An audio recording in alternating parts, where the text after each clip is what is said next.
نحمده ونصلي على رسوله الكريم اما بعد فاعوذ باللہ من الشیطان الرجیم بسم اللہ الرحمن الرحیم۔ السلام علیکم ورحمۃ اللہ وبرکاتہ۔ بھائیوں اور بہنوں، قرآن مجید کی ایک چھوٹی سی صورت ہے جسے 7 بار فجر کے وقت پڑھنے سے دنیا کے سارے خزانے انسان کو مل جاتے ہیں، اور فجر کے وقت اس صورت کی 7 مرتبہ تلاوت کرنے والا انسان نہ تو کبھی بیمار ہوگا، نہ کبھی مالی پریشانی ہوگی، اور جو مانگے گا اللہ کی بارگاہ میں قبول ہوگا۔ ناظرین، علماء کرام لکھتے ہیں کہ اس انسان کو دنیا کے تمام خزانے مل جاتے ہیں۔ فجر کے بابرکت وقت میں جو شخص قرآن کی یہ صورت 7 بار پڑھ لیتا ہے، جو دعا مانگیں گے قبول ہوگی انشاءاللہ۔ ایسی صورت کہ جسے آپ صبح فجر کے وقت میں 7 بار پڑھنے کا اپنا معمول بنا لیتے ہیں تو آپ کی زندگیوں سے بیماریاں اور پریشانیاں اللہ کے فضل و کرم سے بالکل ختم ہو جائیں گی، اور دنیا کے سارے خزانے آپ کے قدموں میں ہوں گے۔ گھر میں رزق اور مال و جان میں برکت ہوگی انشاءاللہ۔ یہ بزرگان دین کا آزمودہ عمل ہے۔ ناظرین کرام، اللہ کے احکامات کو بجا لانے اور ممنوعہ سے اجتناب برتنے کا نام بندگی اور عبادت ہے، اور اسلام کے نزدیک عبادت کا مفہوم تسبیح اور دعائیں، اللہ تعالیٰ کا ذکر ہے، اور اسلام کا مطالبہ ہے کہ انسان کی پوری زندگی عبادت سے عبارت ہو۔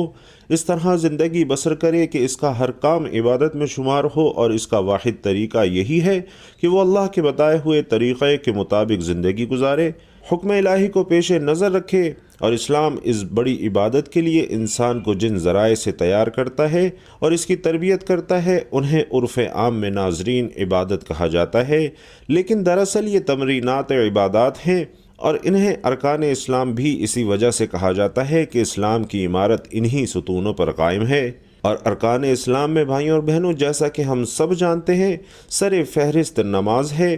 ان تمام عبادات میں نماز کو جو اہمیت اور فضیلت حاصل ہے وہ کسی بھی صاحب ایمان اہل نظر سے پوشیدہ نہیں ہے، اور نماز کی اہمیت کا اندازہ اس بات سے بخوبی لگایا جا سکتا ہے کہ قرآن کریم کے ہر پیغام میں صلاۃ یعنی نماز کا لفظ حرف جلی میں موجود ہے، اور ایمان کے بعد سب سے اہم رکن جس کا مطالبہ اہل اسلام سے کیا جاتا ہے وہ نماز ہی ہے۔ نماز مسلمانوں کی دینی پہچان اور امتیازی نشان ہے، اور یہی وجہ ہے کہ قرآن و حدیث میں اس کی ادائیگی پر بہت ہی زیادہ زور اور ترک پر وعید موجود ہے۔ بفرمان نبوی صلی اللہ علیہ وسلم، نماز کے دین میں وہی اہمیت ہے جو انسانی جسم میں سر کی ہے۔ مومن اور کافر کے درمیان امتیاز کرنے والی چیز نماز ہے، لہٰذا جس نے اسے چھوڑا اس نے کفر اختیار کیا۔ اور جامع ترمذی میں اس وعید سے اندازہ لگایا جا سکتا ہے کہ اسلام میں نماز کی اہمیت کیا ہے۔ اور ناظرین، جو چیز جس قدر اہم اور ضروری ہوتی ہے اس کی بجا آوری پر اجر و ثواب بھی اسی قدر زیادہ ملتا ہے۔ چنانچہ نماز کا ثواب بھی اس قدر زیادہ ہے کہ انسان اس کا تصور بھی نہیں کر سکتا۔ لیکن 5 وقتہ نمازوں میں فجر کے نماز کی اہمیت اور فضیلت سب سے نمایاں ہے، سب سے زیادہ ہے، اور اس کی ادائیگی پر اجر و ثواب بھی دیگر 4 نمازوں سے زیادہ ہے۔ اور اس کی وجہ یہ ہے کہ فجر کے وقت تمام دنیا نیند کی آغوش میں محو استراحت ہوتی ہے، خواب خرگوش کے مزے لے رہی ہوتی ہے، لوگوں پر غفلت اور سستی کی چادر تنی ہوتی ہے، اور ایسے میں نرم و گرم آرام دہ بستر کو چھوڑ کر اللہ کی اطاعت و محبت میں بارگاہ الہی میں سجدہ ریز ہونا بڑا ہی پرمشقت اور نفس کو زیر کرنے جیسا مشکل کام لگتا ہے۔ اور اللہ سبحانہ و تعالیٰ کی سنت ہے کہ بندے کو جس نیکی کے کرنے میں مشقت زیادہ ہو اور نفس اور شیطان سے لڑائی لڑنی پڑے، اس پر ثواب بھی زیادہ عطا کرتا ہے، چاہے وہ نیکی کتنی ہی چھوٹی کیوں نہ ہو۔ بھائیوں اور بہنوں، قرآن و حدیث سے بھی نماز، خاص کر فجر کی نماز کی قرأت اور تلاوت، قرآن کی اہمیت اجاگر ہوتی ہے، جس سے فجر کے وقت اور نماز فجر کی اہمیت کا پتہ چلتا ہے۔ ملاحظہ کیجئے، سورہ بنی اسرائیل میں فرمایا گیا ہے کہ بے شک فجر کی نماز میں پڑھے جانے والا قرآن محسوس اور مشہود ہو کر سامنے آ جاتا ہے۔ یعنی اگر فجر کی نماز میں پڑھا جانے والا قرآن سمجھ کر بغور پڑھا یا سنا جائے تو وقت فجر کے تمام انوار و تجلیات اور تمام قرآنی برکات متشکل ہو کر اللہ کے وجود اور اس کی وحدانیت کی گواہی دیتے محسوس ہوتے ہیں۔ اسی طرح احادیث نبوی صلی اللہ علیہ وسلم سے بھی نماز کی اہمیت اور فضیلت اور اس کی نورانیت کا پتہ چلتا ہے۔ آپ صلی اللہ علیہ وسلم فرماتے ہیں کہ فجر کے 2 رکعت سنت دنیا اور اس دنیا کی ہر چیز سے افضل ہے۔ اور ناظرین، قرآن و حدیث اور اسلامی لٹریچر میں دنیا سے مراد مشرق و مغرب، شمال جنوب نہیں، بلکہ دنیا سے مراد ہے یہ کائنات اور اس کے تمام تر نعمتیں، خزانے دولت و ثروت اور حکومتی فتوحات مراد ہیں۔ سوچئے جب فجر کی 2 سنتوں کی یہ فضیلت ہے کہ پوری دنیا کی نعمتیں اور خزانے اس کے سامنے ہیچ ہیں، تو پھر فجر کے فرض کا کیا عالم ہوگا؟ صحیح مسلم کی روایت میں ہے کہ رسول علیہ الصلاۃ والسلام نے فرمایا کہ جو شخص فجر کی نماز پڑھ لیتا ہے وہ اللہ کے ذمے میں آ جاتا ہے، یعنی اللہ اس کی حفاظت کرتا ہے اور اسے کوئی بھی چیز نقصان نہیں پہنچا سکتی۔ اور بخاری اور مسلم ہی کی ایک روایت میں ہے کہ جس نے 2 ٹھنڈے وقت کی نمازیں یعنی فجر اور عصر ادا کر لی وہ جنت میں داخل ہوگا۔ یعنی آپ صلی اللہ علیہ وسلم نے فجر اور عصر ادا کر لینے والے کو جنت کی بشارت سنائی ہے۔ اور ایک اور روایت میں ہے کہ رسول علیہ الصلاۃ والسلام نے فرمایا کہ جو شخص عشاء کی نماز با جماعت پڑھے گا اسے آدھی رات کے قیام کا ثواب ملے گا، اور جو عشاء اور فجر کی نمازیں با جماعت ادا کرے گا تو اس کے لیے پوری رات کے قیام کا ثواب ہے۔ لیکن ناظرین، بدقسمتی دیکھیے کہ نماز فجر کی ادائیگی میں ہماری سستی اور کاہلی انتہا درجے تک پہنچی ہوئی ہے۔ بقیہ 4 نمازوں کے مقابلے میں فجر میں نمازی انتہائی کم تعداد میں ہوتے ہیں، اور یہی حال گھروں میں ہماری خواتین کی نماز فجر کا ہے۔ صد افسوس کہ فجر میں وہ اہتمام نہیں ہوتا جو بقیہ 4 نمازوں کی ادائیگی میں ہوتا ہے۔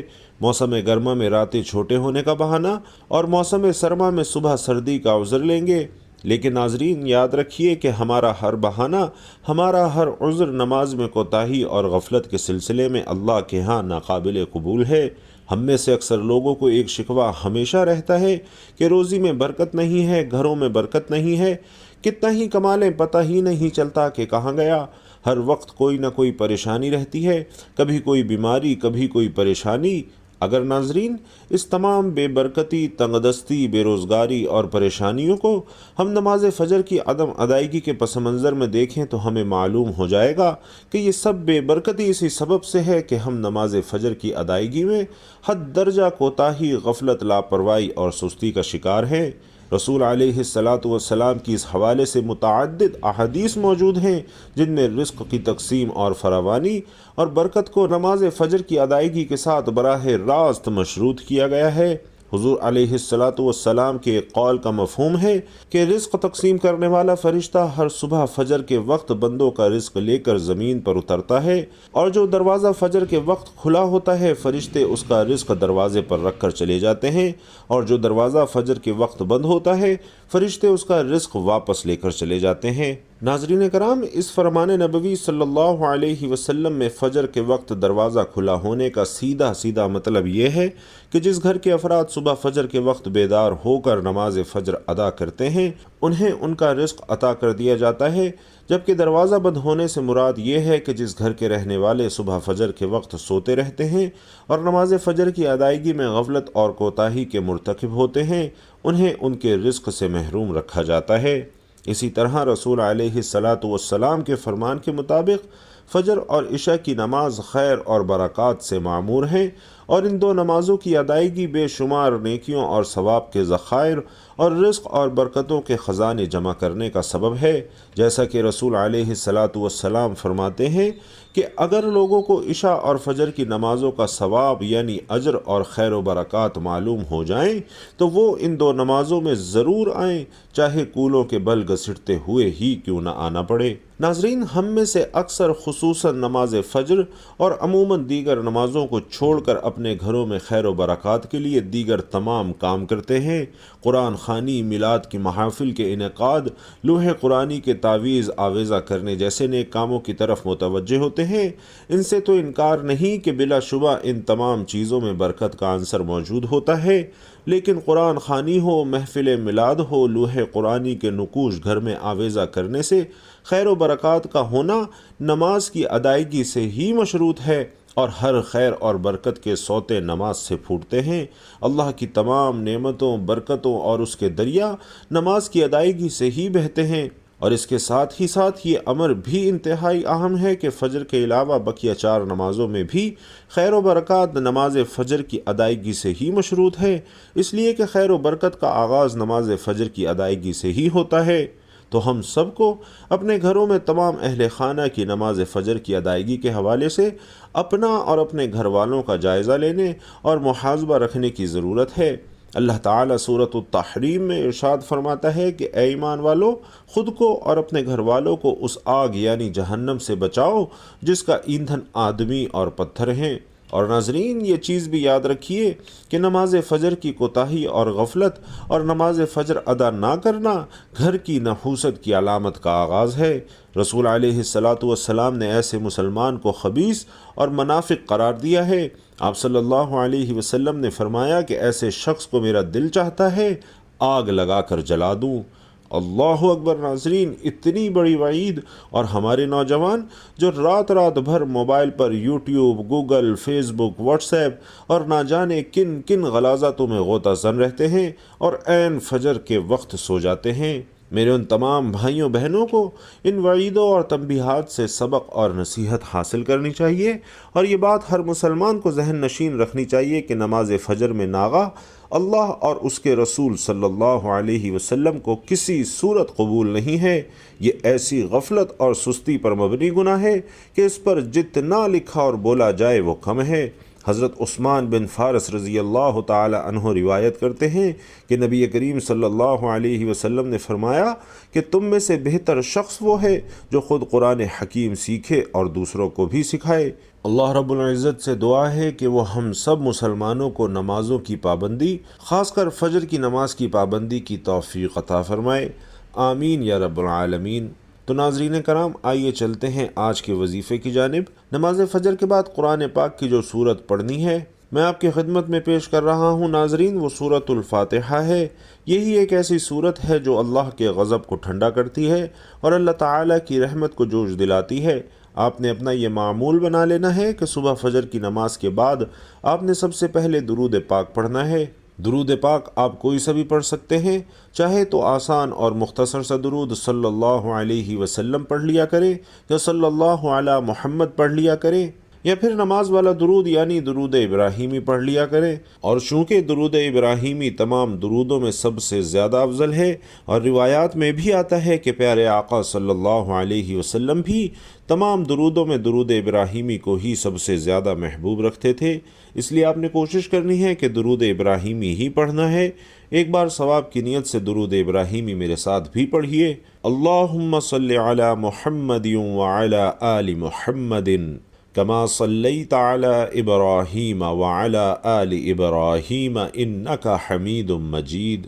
اللہم بارک علی محمد وعلی آل محمد کما بارکت علی ابراہیم وعلی آل ابراہیم انک حمید مجید۔ درود پاک پڑھنے کے بعد آپ نے 7 مرتبہ سورۃ الفاتحہ کا ورد کرنا ہے۔ درست تلفظ اور صحیح ادائیگی کے لیے 1 مرتبہ سورۃ الفاتحہ کی تلاوت بھی سماعت فرما لیجئے۔ بسم اللہ الرحمن الرحیم، الحمد للہ رب العالمین، الرحمن الرحیم، مالک یوم الدین، ایاک نعبد و ایاک نستعین، اہدنا الصراط المستقیم، صراط الذین انعمت علیہم غیر المغضوب علیہم ولا الضالین، آمین۔